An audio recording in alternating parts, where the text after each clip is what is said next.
மாப்பிள பேசாம நான் ஹெல்மெட் போட்டா? அதான் வேணாம்டா, பேசாம ஓட்டு. இங்க எவன் நிக்க போறான்? புடிச்சாங்கன்னா நிக்க மாட்டான் மாப்பிள. நல்ல காரியத்துக்கு போகும்போது சில தடங்கள் வரத்தான் செய்யும். மாப்பிள போலீஸ் அங்க நிக்கிறான்டா.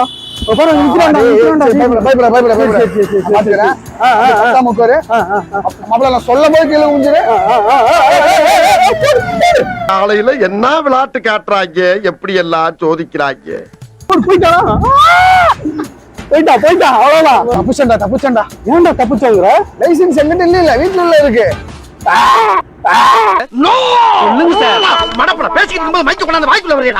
உங்ககிட்ட வீட்டுல இருக்கு. எல்லாம் முடிஞ்சா 6 மாசம் முடிஞ்சிருச்சா? ஆமாடா சொல்றேன். ஆமா மாப்பிள, இன்சூரன்ஸ் கட்டி 2 மாசம் ஆச்சு. 2 மாசம். உண்மையா 2 வருஷம் ஆச்சு இன்சூரன்ஸ் கட்டி. என்னடா சொல்ற? உண்மையா மாப்பிள? நீங்க என்னமோ வழியிட்டு இருக்க புக்கும் பேப்பர் இல்லங்கிற. புக்கா? நான் ஸ்கூல் காலேஜுக்கே கொண்டு போக மாட்டேன் மாப்பிள. நீ என்னவா எல்லாரும் இல்லன்னா கூட லைசன்ஸ் இருக்காதேடா. இருக்கு மாப்பிள லைசன்ஸ்.